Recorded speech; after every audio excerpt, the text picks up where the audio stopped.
आपण बघताय एबीपी माझा आणि आता थेट जाणार आहोत गृहमंत्री अनिल देशमुख यांच्या पत्रकार परिषदेत। आमचे सहकारी मंत्री माननीय नितीनजी राऊत साहेब आहेत, त्याचबरोबर सीएमडी दिनेशजी वाघमारे एमएससीबीच्या ट्रान्समिशन सिस्टीमचे, त्याचबरोबर आयजी सायबर क्राईम मिस्टर यशस्वी यादव, त्याचबरोबर VGTIचे प्रोफेसर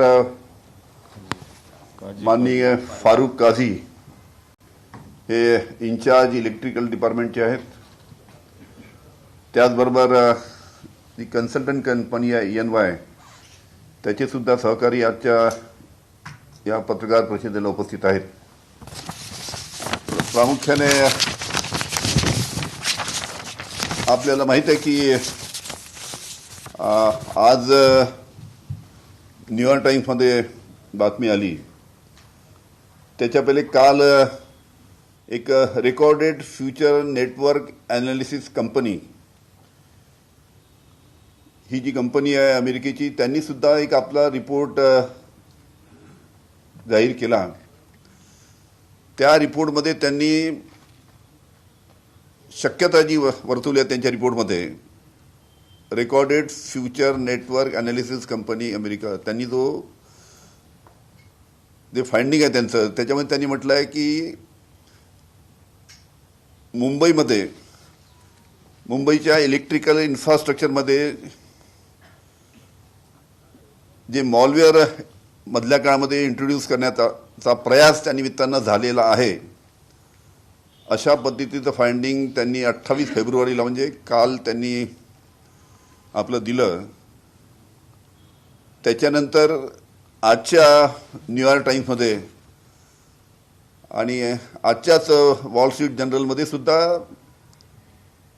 ही शक्यता नाकारता येत नाही अशा पद्धतीचं रिपोर्टिंग इंटरनॅशनल प्रेसमध्ये झालेलं आहे। आणि याच्यामध्ये आपल्याला कल्पना आहे की मधल्या काळामध्ये जो 12 ऑक्टोबरला जो मुंबईमध्ये इलेक्ट्रिकल फेल्युअर झाला होता, त्याच्याबद्दल आमच्या सहकाऱ्यांशी आमची चर्चा झाली आहे नितीन राऊतशी, आणि याच्याबद्दल काही शक्यता आहे का याची पडताळणी व्हावी अशी त्यांनी विनंती केली होती। त्यानुसार हे काम आम्ही महाराष्ट्र सायबरला दिलं होतं, आणि महाराष्ट्र सायबरनी याच्यामध्ये जे स्काडा आहे म्हणजे supervisory control data acquisition system transmission system, त्याच्या बाबतीत त्यांनी ॲनालिसिस केलं, आणि त्या ॲनालिसिसमध्ये सायबॉटेज असू शकतो अशा पद्धतीची शक्यता महाराष्ट्र सायबर क्राईमनी जो रिपोर्ट दिलेला आहे त्यामध्ये त्यांनी वर्तवलेली आहे। त्यांनी आपल्या रिपोर्टमध्ये म्हटलं आहे नंबर 1 की 14 ट्रोजन हॉर्सेस या सर्व्हिसमध्ये टाकण्याचा एव्हिडन्स त्यामध्ये मिळालेला आहे। त्याचबरोबर नंबर 2 8 GB डाटा हा फॉरेन अनअकाउंटेडमधनं ट्रान्सफर MSCBच्या सर्व्हरमध्ये झालेला असू शकतो। व त्याचबरोबर नंबर 3 ब्लॅक लिस्टेड IP म्हणजे इंटरनेट प्रोटोकॉल ॲड्रेस, याच्या माध्यमातून MSCBच्या सर्व्हरमध्ये लॉग इन अटेम्प्ट झाल्याची शक्यता असू शकते, अशा पद्धतीचं फाइंडिंग्स त्यांनी आपल्या या रिपोर्टमध्ये दिलेला आहे। याच्या बाबतीत हा संपूर्ण अहवाल त्या निमित्तानं की 12 ऑक्टोबरला जे आपल्या इथे जे इलेक्ट्रिकल फेल्युअर झालं होतं मुंबईला, ज्याच्यामुळे संपूर्ण मुंबईची सिस्टीम पॅरलाइज झाली होती, त्याच्या बाबतीतला हा डिटेल रिपोर्ट त्या निमित्तानं मी माननीय आमचे सहकारी मंत्री नितीन राऊत यांना देतोय।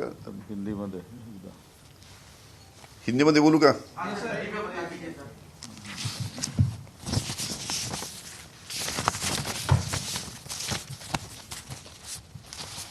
बम्बई में जो 12 अक्टूबर को जो इलेक्ट्रिकल फेलियर हुआ था, उसके वजह से पूरी मुंबई पैरालाइज हुई थी। यहाँ की लोकल ट्रेन सिस्टम, यहाँ का स्टॉक मार्केट, यहाँ के हॉस्पिटल्स, पूरा जनजीवन उसमें प्रभावित हुआ था। उसके बारे में एमएससीबी ने उनके लेवल पे कुछ जांच की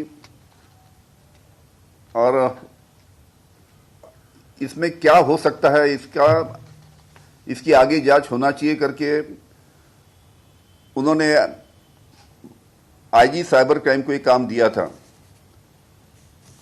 आपको पता है कि 28 फरवरी को अमेरिकन जो फर्म है recorded future network analysis company, इनका रिपोर्ट एक उन्होंने जारी किया है और ये रिपोर्ट में उन्होंने बोला है,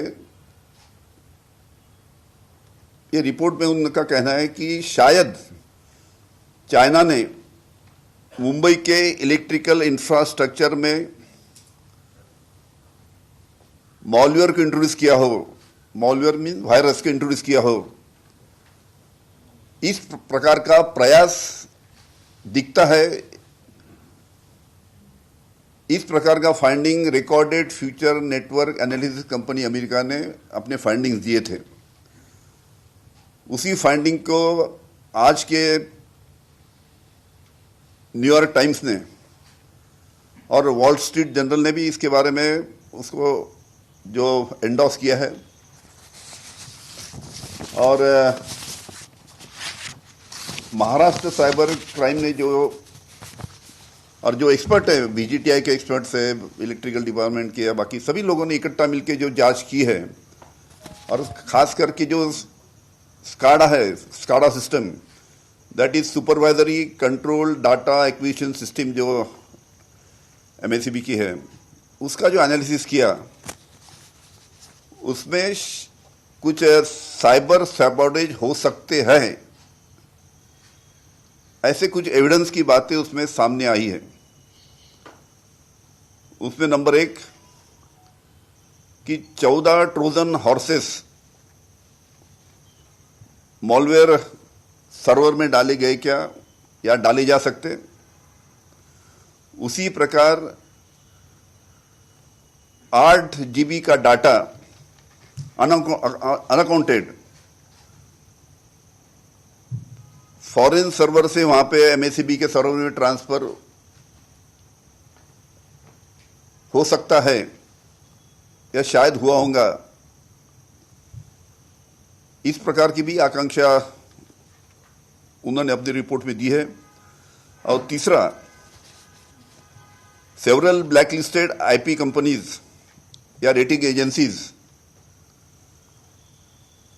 इन्होंने शायद एमएससीबी के सर्वर में लॉगिन के अटेम्प्ट किए हो। इस प्रकार की भी फाइंडिंग्स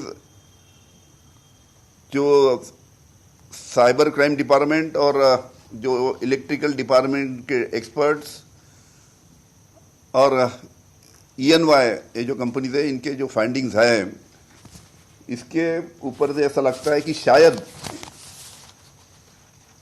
12 अक्टूबर का जो लॉकडाउन हुआ, शायद इसके वजह से हो सकता है। ऐसे इनके फाइंडिंग्स है।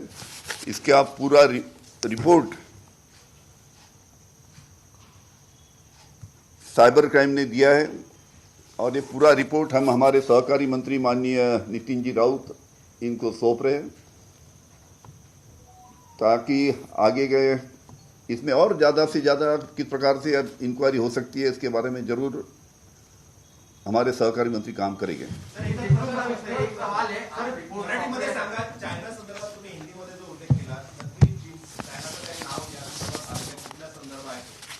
एक मी सांगितलं ना की recorded future network analysis company America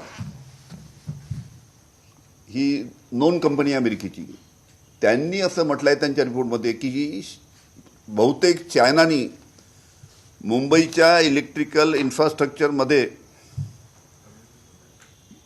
काही मॉलवेअर म्हणजे काही व्हायरस इंट्रोड्यूस केले असू शकते अशा पद्धतीचं त्यांचं फाइंडिंग्ज आहे. न्यूयॉर्क टाइम्समध्ये सुद्धा त्याचा आजच्या तारखेच्या न्यूयॉर्क टाइम्समध्ये त्याचा उल्लेख करण्यात आलेला आहे. वॉल स्ट्रीट जर्नल जे आता आहे त्यांचा सुद्धा इश्यू आलेला आहे, त्यामध्ये सुद्धा त्याचा उल्लेख करण्यात आला आहे. त्यांनी शक्यता दर्शवलेली आहे चायनाकडे.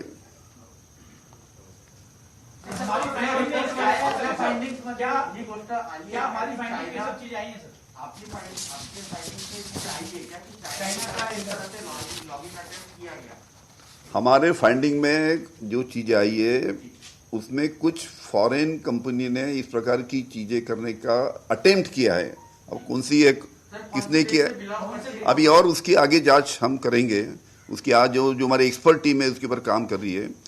जो प्रिलिमिनरी रिपोर्ट है वो रिपोर्ट हम हमारे सहकारी मंत्री नितिन राउत को हम दे रहे हैं और वो जो आदेश देंगे उस हिसाब से आगे काम फर्दर इंक्वायरी का चलेगा.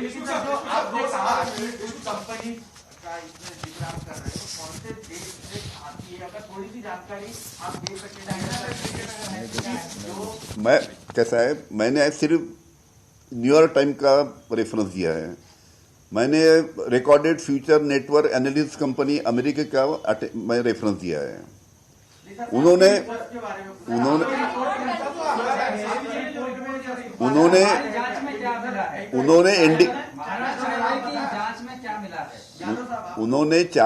उन्होंने मतलब recorded future network analysis company indication दिया है. शायद चाइना ने ये काम किया हो ऐसा इंडिकेशन उन्होंने दिया है. हमारे फाइंडिंग का प्रिलिमिनरी रिपोर्ट है. अब प्रिलिमिनरी रिपोर्ट है, इसमें और आगे माननीय मंत्री महोदय इसके बारे में बोलेंगे कि आगे और इस जांच को कंटिन्यू करना है कि नहीं हो. आगे जैसी जैसी जांच होंगी ये सब चीजें सामने आएगी.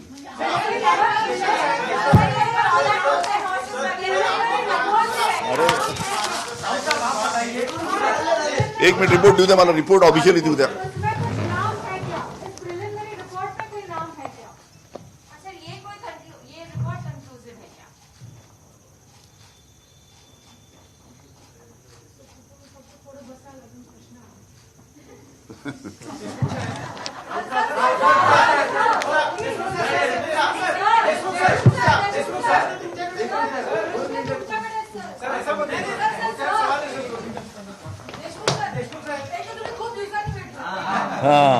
हे महत्वाचं आहे. मला कोरोनामुळे पूर्ण दुरुस्त होऊ द्या पहिले तुम्ही. सायबर क्राईमचा जो अहवाल आहे त्याच्यात काही ठोस निष्कर्ष आहेत का? देश कोणता आहे थोडं बाजूला ठेवा, ते कदाचित आता सांगू नका, पण तुम्ही जे म्हणताय फॉरेन लॉग इन अटेम्प्ट तर ते या दिवशी झाले असे काही ठोस तुम्हाला पुरावे सापडलेत का? किंवा तुम्ही ट्रोजन याचा उल्लेख केला, त्याचे काही ठोस तुमच्याकडे पुरावे? त्याच्यामध्ये त्यांनी जे इन्क्वायरी केली आहे त्याच्यामध्ये त्यांना सुद्धा इंडिकेशन मिळाले आहेत की याच्यामध्ये काहीतरी ट्रोजन अटॅक किंवा मॉलवेअर याच्यामध्ये सर्व्हरमध्ये टाकण्यात आलेले असू शकते असा त्यांचा रिपोर्ट आहे. आता कोणत्या नाही एक मिनिट, आता कोणत्या देशांनी टाकले, मी म्हटलं फॉरेनचा उल्लेख केला, पण आता कोणत्या देशांनी टाकले त्याच्याबद्दल काही सध्या सांगता येणार नाही. टेक्नॉलॉजिकली एखादी गोष्ट जर केली असेल तर ती केली आहे हे तिथे दिसणार. कोणत्या देशामध्ये कसं आहे, मी सांगितलं की त्यांच्या सर्व्हरमध्ये लॉग इन करण्याचा अटेम्प्ट त्यांना झालेला आहे.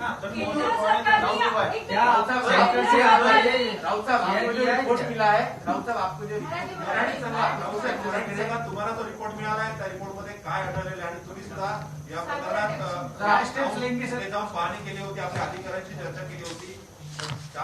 ती चर्चा आणि हा रिपोर्ट काही सांगताय. आणि सर काही दिवसापूर्वी तुम्हाला एक प्रेझेंटेशन पण या संदर्भात देण्यात आलेलं आहे, त्याबद्दलही माहिती थोडीशी. दिनांक 12 ऑक्टोबर 2020 रोजी मुंबईचा पुरवठा अचानक खंडित होऊन मुंबई संपूर्णपणे अंधारात गेली होती.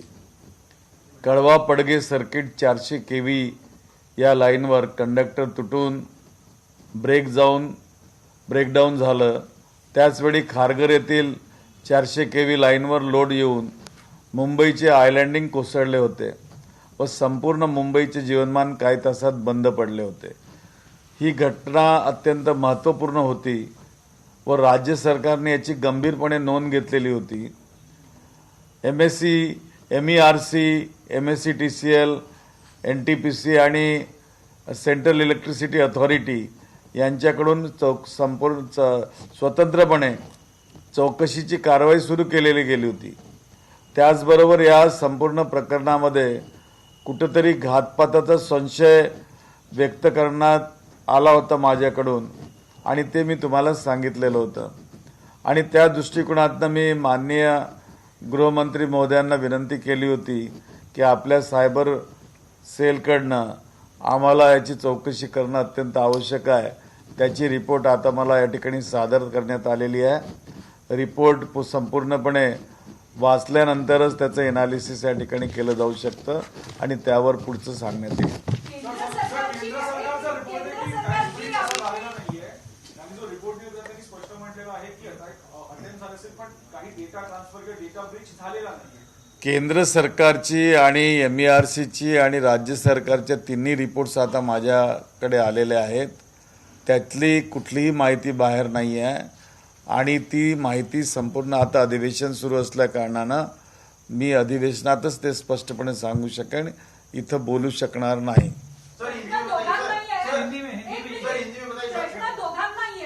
मुंबईतल्या सर्वात मोठ्या उद्योगपतीच्या घराजवळ स्फोटकं सापडणं आणि अशा प्रकारे सायबरमध्ये एंटर करणं, मुंबई किती सुरक्षित आहे, सरकारचा याबद्दल काही कन्सर्न्स आहेत का?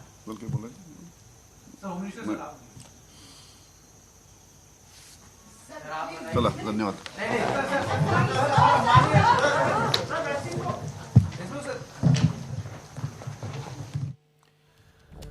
तर आताच गृहमंत्री आणि वीज पुरवठा मंत्र्यांनी केलेल्या या संयुक्त पत्रकार परिषदेमध्ये, ऊर्जा मंत्र्यांनी केलेल्या पत्रकार परिषदेमध्ये काही महत्त्वाचे मुद्दे समोर आलेले आहेत. गेल्या ऑक्टोबर महिन्यात मुंबईचा वीज पुरवठा अचानक खंडित झाला होता. प्रचंड संभ्रम तयार झाला होता.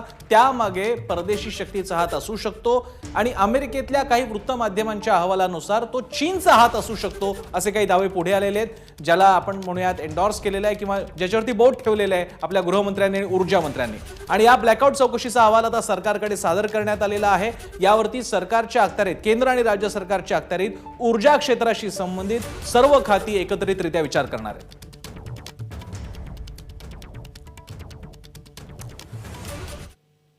आणि यानंतर आपण पुढचं सगळं बुलेटिन बघणार आहोत या आत्ताच्या बातमीच्या सगळ्या अपडेट्सचं. मात्र त्यापूर्वी एक नजर हेडलाईन्सवर.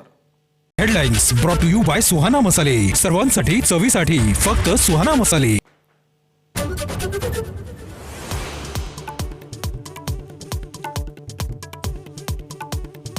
चीनने सायबर हल्ला करून मुंबईची बत्ती गुल केली. न्यूयॉर्क टाइम्सचा खळबळजनक दावा. भारतानं संघर्ष करू नये म्हणून आर्थिक राजधानीला ठप्प करण्याचा प्रयत्न.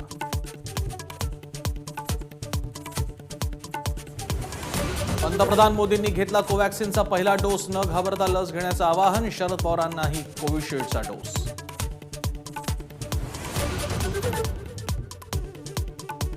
लसीकरणाचा तिसरा टप्पा सुरू होताच तांत्रिक समस्या. पुण्यात तोबा गर्दी. लसीकरणासाठी कोविन ॲप बंधनकारक नाही. केंद्रावर जाऊनही नोंदणी करता येणार.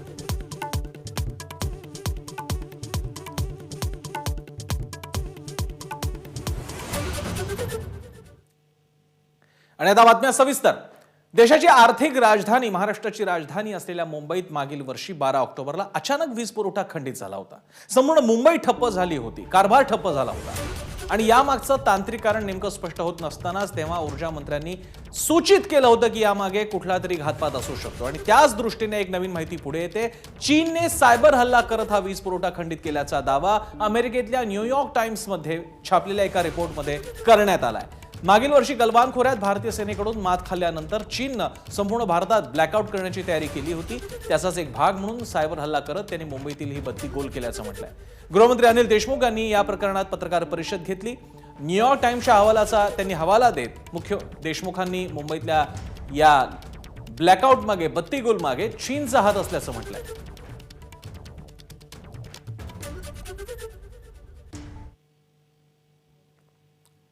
आणि या बाबतीत गृहमंत्री अनिल देशमुख यांनी काय म्हटलंय, काय माहिती दिली आहे, पाहूयात. तो 12 ऑक्टोबरला जो मुंबईमध्ये इलेक्ट्रिकल फेल्युअर झाला होता त्याच्याबद्दल आमच्या सहकाऱ्यांशी आमची चर्चा झाली आहे नितीन राऊतशी. आणि याच्याबद्दल काही शक्यता आहे का याची पडताळणी व्हावी अशी त्यांनी विनंती केली होती.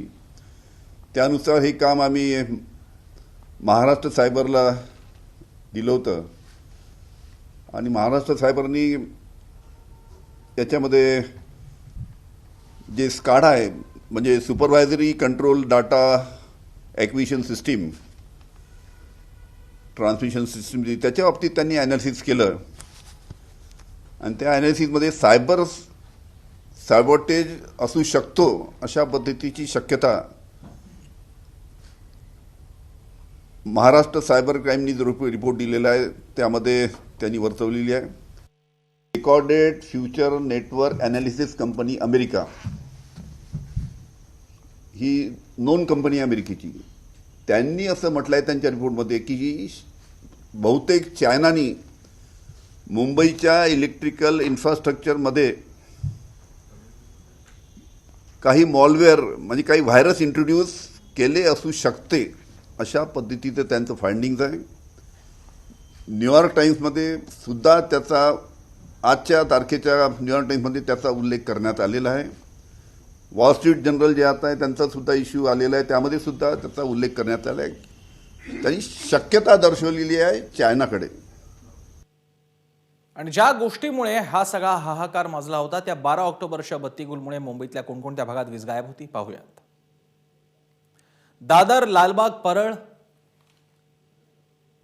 प्रभादेवी, वडाळा, ठाणे, नवी मुंबई, पनवेल, बोरिवली, मालाड, कांदिवली, पेण, पनवेल, उरण, कर्जत, खालापूर, दादर, लालबाग, परळसह ही सगळी म्हणजे काही पश्चिम उपनगरं, काही थोडे वसई विरारच्या दिशेने असणारी उपनगरं आणि नवी मुंबई आणि त्याच्या पुढचा परिसर. दरम्यान न्यूयॉर्क टाइम्सनं ज्या अहवालाच्या आधारे बातमी दिलेली त्या अहवालात काय म्हटले पाहूयात. न्यूयॉर्क टाइम्सच्या रिपोर्टनुसार चीनमधून सायबर हल्ला झालेला आहे. भारतातील पॉवर ग्रिड फेल करण्याचा हा चीनचा प्रयत्न होता. मुंबईसह संपूर्ण देश अंधारात टाकण्याचा हा प्रयत्न होता. चीनी मॉलवेअरशी भारतातील वीज पुरवठा कंट्रोल करणाऱ्या सिस्टीममध्ये घुसखोरी झाली होती. High voltage transmission, substation, thermal पॉवरमध्ये हल्ल्याचा हा प्रयत्न होता. न्यूयॉर्क टाइम्सनं हा दावा केला आहे. अमेरिकन सायबर फर्म रेकॉर्डेड फ्युचरकडून चीनी सायबर अटॅकचा खुलासा झालेला आहे. यातील काही मालवेअर ऍक्टिव्ह न झाल्यानं मोठा अनर्थ टळला. यावेळी भारतातील डझनभर पॉवर ग्रिड कंट्रोल करण्याचा चीनचा प्रयत्न होता. एबीपी माझा, उघडा डोळे बघा नीट.